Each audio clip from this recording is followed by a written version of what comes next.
లోక్సభ ఎన్నికల షెడ్యూల్ కి ముందు నేటి తెలంగాణ కేబినెట్ భేటీపై ఉత్కంఠ రేపుతుంది. 2-3 రోజుల్లో ఎన్నికల కోడ్ వస్తున్న తరుణంలో నేడు తెలంగాణ కేబినెట్ భేటీ జరగనుండడం చర్చనీయాంశంగా మారింది. ఎన్నికలను ప్రభావితం చేసేలా పలు కీలక నిర్ణయాలు కేబినెట్ లో తీసుకుంటారనే చర్చ జరుగుతుంది. అయితే ఈ నెల 17తో కాంగ్రెస్ చెప్పిన 6 గ్యారంటీల అమలుకు 100 రోజుల గడువు ముగుస్తుంది. ఇప్పటికే 5 గ్యారంటీలను అమలు చేసిన కాంగ్రెస్ మహిళలకు నెలకు 2500 రూపాయల ఆర్థిక సహాయం హామీపై ఇంకా కసరత్తు కొనసాగుతూనే ఉంది. ఈ హామీపై ఇవాల్టి కేబినెట్ భేటీలో ప్రకటన ఉండే ఛాన్స్ కనిపిస్తుంది. తెలంగాణలో ఎన్నికల వేడి మొదలైంది. నేటి నుంచి తెలంగాణలో బీజేపీ, కాంగ్రెస్, బీఆర్ఎస్ అగ్రనేతల సభలతో మోతెక్కనుంది. హైదరాబాద్ లో అమిత్ షా పరేడ్ గ్రౌండ్స్ లో డ్వాక్రా సంఘాలతో రేవంత్ రెడ్డి సభలు నిర్వహిస్తుండగా కరీంనగర్ లో కదనభేరి సభలో కేసీఆర్ ఎన్నికల శంఖారావం పూరిస్తున్నారు.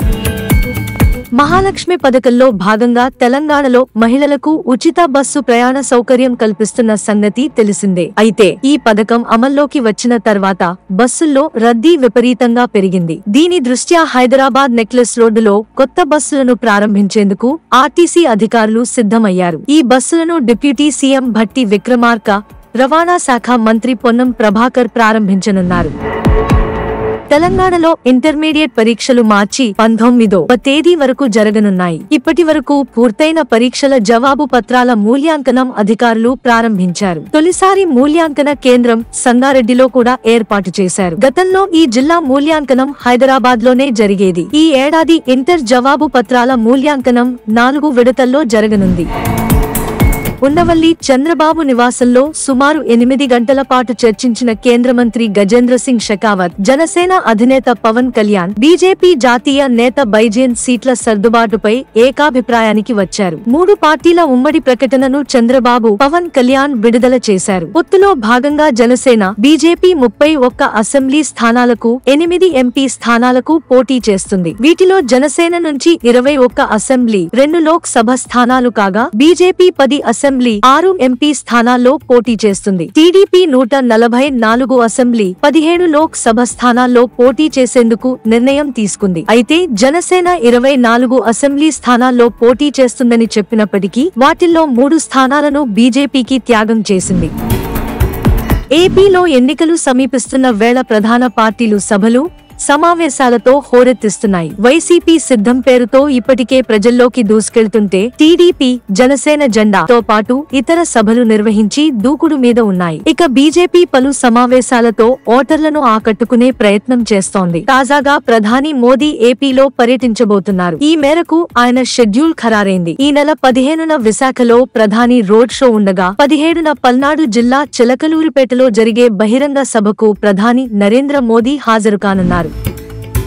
గత కొద్ది రోజులుగా అంబటి రాంబాబు పవన్ పై వరుస ట్వీట్లు చేస్తున్నారు. ఎక్కడ నెగ్గాలో తెలియనోడు, ఎక్కడ తగ్గాలో అసలు తెలియనోడు అంటూ పవన్ కళ్యాణ్ ను ట్యాగ్ చేస్తూ అంబటి రాంబాబు ఎక్స్ ఖాతా ద్వారా ట్వీట్ చేశారు. ప్రస్తుతం ఈ ట్వీట్ వైరల్ గా మారింది. గ్రామీణ ప్రాంతాల్లో ఉండే మహిళలు ఆర్థికంగా అభివృద్ధి చెందినప్పుడే మహిళా సాధికారిత సాధ్యమవుతుంది. ఇప్పుడు ఆ దిశగా కేంద్రం అడుగులు వేస్తుంది. మహిళల చేతికి డ్రోన్లు అందిస్తుంది. ఇందులో భాగంగానే ఎన్జీ రంగా వ్యవసాయ విశ్వవిద్యాలయం పంట సాగులో వినియోగించే డ్రోన్లను తయారు చేసింది.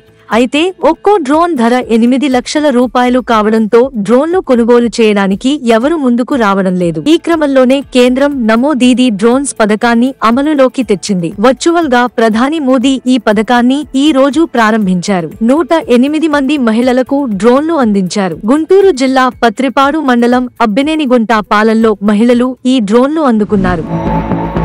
తమిళగ వెట్రి కజగం అధినేత హీరో దళపతి విజయ్ పౌరసత్వ సవరణ చట్టం ఆమోదయోగ్యం కాదని, దానిని అమలులోకి తీసుకొచ్చిన ప్రధాని నరేంద్ర మోదీ నేతృత్వంలోని కేంద్ర ప్రభుత్వంపై మండిపడ్డారు. లోక్సభ ఎన్నికల్లో లబ్ధి పొందేందుకే ఇప్పుడు అమలు చేస్తున్నారని, దీనిపై దేశవ్యాప్తంగా విపక్షాలు ఆగ్రహం వ్యక్తం చేస్తున్నాయి. ఈ నేపథ్యంలో హీరో విజయ్ స్పందించారు. సామాజిక సామరస్యంతో దేశంలో పౌరులు జీవిస్తున్నారని, అలాంటి భావ వాతావరణాన్ని చెడగొట్టేలా ఉన్న ఈ చట్టాన్ని అమలు చేయడం ఆమోదయోగ్యం కాదని, ఈ వివాదాస్పద చట్టాన్ని తమిళనాడులో అమలు చేయవద్దని సీఎం స్టాలిన్ ను కోరారు. ప్రధానమంత్రి మంగళవారం గుజరాత్ లో పర్యటిస్తున్నారు. ప్రధాని మోదీ కొత్త రైళ్లను ప్రారంభించడమే కాకుండా 4 వందే భారత్ రైళ్ల పొడిగింపును కూడా జెండా ఊపి ప్రారంభించారు. అహ్మదాబాద్, ముంబై సెంట్రల్ మధ్య రైలుతో సహా 10 కొత్త వందే భారత్ రైళ్లను ఫ్లాగ్ ఆఫ్ చేస్తారు. ఇది దేశంలో రైల్వే మౌలిక సదుపాయాలు, కనెక్టివిటీకి పెద్ద ఊపునిస్తుంది. వెస్టిండీస్ మరియు అమెరికాలో జరిగే టీ ప్రపంచ కప్ కు ముందు ఆస్ట్రేలియా జట్టుకు కొత్త కెప్టెన్ వచ్చే అవకాశం ఉంది. రెగ్యులర్ కెప్టెన్ పాట్ కమిన్స్ స్థానంలో ఆల్రౌండర్ మిచెల్ కు జట్టు పగ్గాలు అప్పగించే అవకాశాలు ఉన్నాయి. గాయం కారణంగా చాలా రోజుల నుండి క్రికెట్ కు దూరమైన team India star all rounder Hardik Pandya తిరిగి బ్యాట్ చేతపట్టాడు. ముంబై ఇండియన్స్ కెప్టెన్ గా పేరు ప్రకటించిన తర్వాత తొలిసారి బ్యాటింగ్ ప్రాక్టీస్ చేశాడు. ఐపీఎల్ ఎడిషన్ మార్చి నుంచి ఆరంభం కానున్న నేపథ్యంలో ముంబై ప్రాక్టీస్ సెషన్ లో ముమ్మర కసరత్తులు ప్రారంభించాడు. ఇందుకు సంబంధించిన వీడియోను ముంబై ఇండియన్స్ యాజమాన్యం ఎక్స్ వేదికగా షేర్ చేసింది.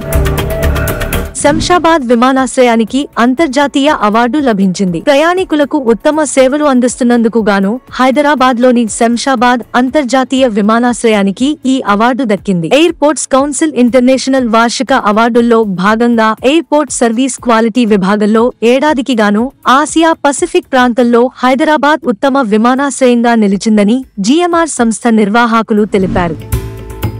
ఇస్రో ప్రయోగించిన వాతావరణ ఉపగ్రహం ఇన్సాట్స్ ప్రయోగం సక్సెస్ అయింది. ఇన్సాట్ తాజాగా భూ చిత్రీకరణను ప్రారంభించింది. అందులోని ఛానల్ ఇమేజర్, ఛానల్ సౌండర్ ఒడిసిపట్టిన చిత్రాలను సంస్థ తాజాగా విడుదల చేసింది. ఛానల్ ఇమేజర్ భూ ఉపరితలాన్ని, వాతావరణాన్ని బహుళ తరంగదైర్ఘ్యాల్లో చిత్రీకరించగలదు. ఛానల్ సౌండర్ సాయంతో భూ వాతావరణం నుంచి వెలువడే రేడియో తరంగాలను పరిశీలించొచ్చు.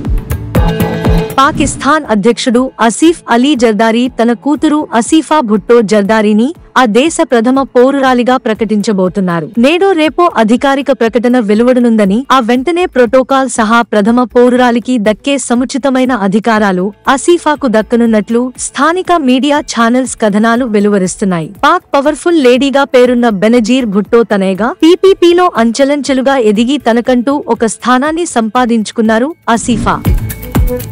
మాజీ డీఎస్పీ ప్రణీత్ రావును పంజాగుట్ట పోలీసులు అదుపులోకి తీసుకున్నారు. రహస్య ప్రదేశంలో ప్రణీత్ రావును పోలీసులు విచారిస్తున్నారు. ప్రణీత్ రావు కేసును సిఐడి లేదా సిట్ కు బదిలీ చేసే అవకాశం ఉంది. ఎన్నికల సమయంలో ప్రతిపక్ష నాయకుల ఫోన్ నంబర్లను టాపింగ్ చేసిన ప్రణీత్ రావు ప్రధాన ప్రతిపక్ష నాయకులు, వారి అనుచరుల కదలికలపై నిరంతరం నిఘా పెట్టారు. హైదరాబాద్ నుంచి ఎవరు డబ్బులు తరలించినా ప్రణీత్ రావుకి ముందే సమాచారం తెలిసేది. ఆ జిల్లా పోలీసులకి ప్రణీత్ రావు ముందే సమాచారం అందిందేవాడని పోలీసులు గుర్తించారు.